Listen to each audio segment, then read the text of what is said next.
Hello friends, வணக்கம். இது அறுசுவையும் ஆன்மீகமும் சேனலுக்கு உங்களை அன்புடன் வரவேற்கிறேன்.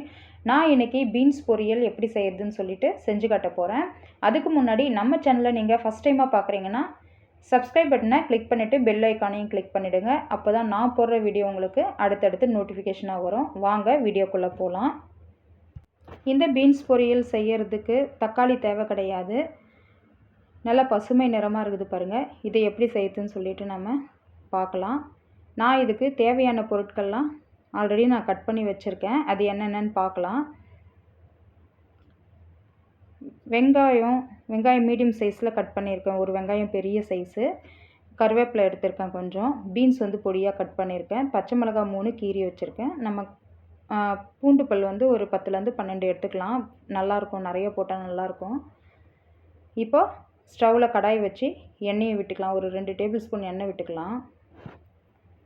கடுகு 1 டேபிள் ஸ்பூன் போட்டுக்கலாம். பொரியட்டும். பொரிஞ்சதும் நம்ம கட் பண்ணி வச்சுருக்கிற பூண்டு, பச்சை மிளகாய், கருவேப்பிலை இதெல்லாம் நம்ம சேர்த்துக்கலாம். சேர்த்துட்டு 2-3 முறை கலரி விட்டுக்கோங்க. ஓரளவுக்கு பொரிஞ்சதும் நம்ம வெங்காயம் போட்டுக்கலாம்.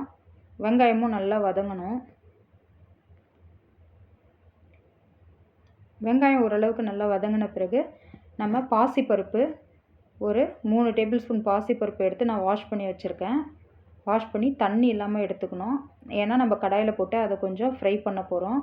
ஃப்ரை ஏன் பண்ணுறோன்னா அது கொஞ்சம் நல்லாயிருக்கும். அந்த பச்சை ஸ்மெல் இருக்காது, பச்சை டேஸ்ட்டும் இருக்காது மூங் தாலில். அதனால் பீன்ஸை நல்லா பொடியாக கட் பண்ணிக்கோங்க. பெரிய பெரிய பீன்ஸாக இல்லாமல் நல்லா பொடியாக கட் பண்ணால் தான் இந்த பொரியலுக்கு பார்க்கவும் நல்லாயிருக்கும், சாப்பிடவும் நல்லாயிருக்கும், சீக்கிரமாக குக் ஆகும்.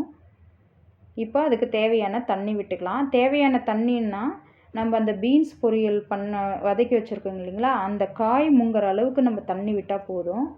கூடவே உப்பு சேர்த்துக்கலாம். நான் கல் உப்பு சேர்த்துருக்கேன். நீங்கள் வேறு எந்த சால்ட்டு கூட சேர்த்துக்கலாம். ஒரு 1/2 டேபிள் ஸ்பூன் கல் உப்பு சேர்த்துருக்கேன். ஏன்னா கல் உப்பு ஜாஸ்தி ஆகிடுச்சுன்னா பொரியல் உப்பு கைக்க ஆரம்பிச்சிடும். பாருங்கள், இந்த தண்ணி காய் முங்குற அளவுக்கு நம்ம தண்ணி ஊற்றினா போதும். நிறைய ஊற்றாதீங்க. ஏன்னா குழ குழன்னு ஆகிடும். நீங்கள் பருப்பு நல்லா இது பருப்பு நிறைய வேகாது, வெந்துடும். ஆனால் குழைய வேகாது. ஆனால் உங்களுக்கு நல்லா குழைய வேகணும்னா இன்னும் கொஞ்சம் தண்ணி விட்டு நீங்கள் வேக வச்சுக்கலாம் பருப்பை. பாருங்கள், எனக்கு இந்த மாதிரி நல்லா வாயில் கடிப்படணும் பருப்பு. அந்த ஸ்டேஜில் இருந்தால் தான் நல்லாயிருக்கும். அதனால தான் நான் அந்தளவுக்கு தண்ணி விட்டுருக்கேன், காய் முங்குற அளவுக்கு. பாருங்கள், அந்த கலரும் சேஞ்ச் ஆகலை, பீன்ஸோட கலரு இந்த பதத்துக்கு வந்துருச்சு பாருங்கள், போதும். அப்படி சப்போஸ் உங்களுக்கு பருப்பு வேகலை அப்படின்னா இன்னும் கொஞ்சம் தண்ணி தெளித்து சிம்மில் வச்சுருங்க. தண்ணியை ஊற்றாதீங்க. தண்ணி தெளித்து கொஞ்சம் கிளறி விட்டு சிம்மில் வச்சிட்டிங்கன்னா வெந்துடும். இப்போ நான் துருவின தேங்காவை போடுறேன். துருவின தேங்காய் போட்டிங்கன்னா தான் அதோட ரிச்னஸ் சூப்பராக இருக்கும். டேஸ்ட்டு ரொம்பவே அருமையாக இருக்கும். இந்த துருவின தேங்காவை நான் போட்டுட்டு ஒரு 5 நிமிஷம் மூடி வைக்கணும். இது துருவின தேங்காய்லாம் எப்போவுமே ஃபைனலி போடும்போது நமக்கு மூடி வச்சு ஒரு 5 நிமிஷமாவது அது வெந்தால் தான் அந்த தேங்காவோட இது போகும், ரா ஸ்மெல் போகும். இல்லைன்னா நம்ம தேங்காவை பச்சையாக சாப்பிட்ற மாதிரியே இருக்கும். ஒரு 5 நிமிஷம் மூடி வைக்கணும், சிம்மில் வைக்கணும். ஹை ஃப்ளேமில் வைக்காதீங்க. ஹை ஃப்ளேமில் வச்சா கருகிடும். இப்போ மூடி வச்சு ஒரு 5 நிமிஷம் இருக்கலாம். 5 நிமிஷம் கழித்து நீங்கள் கிளறி விட்டு நீங்கள் பாத்திரத்தில் மாற்றிக்கலாம். இந்த பொரியல் ரொம்பவே சூப்பராக இருக்குங்க. எல்லாருக்குமே இந்த பொரியல் ரொம்பவே பிடிக்கும். இது நம்ம பொரியெல்லாம் நம்ம சாதத்துக்கும் வச்சுக்கலாம். இதிலே கொஞ்சம் ரைஸ் போட்டு கிளறி லஞ்ச் பாக்ஸுக்கும் நம்ம பேக் பண்ணிடலாம். இது சப்பாத்திக்கு கூட சூப்பராக இருக்கும். சப்பாத்திக்கு அட்டகாசமாக இருக்கும். நாங்கள் நிறைய சப்பாத்திக்கு இதை யூஸ் பண்ணிப்போம். ரைஸில் போட்டு அப்படியே பிசைஞ்சு சாப்பிட்டிங்கன்னா அருமையாக இருக்கும். பாருங்கள், இந்த மாதிரி ரைஸ் கூட இந்த பீன்ஸ் பொரியல் வச்சு ஃபுல்லாக சாப்பிட்றலாம்.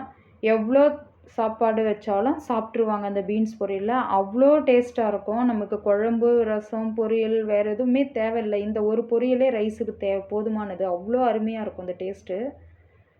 இது கூட நம்ம சாம்பார் ஊற்றி பொரியலை நம்ம கடிச்சிக்கிட்டு சாப்பிட்லாம்.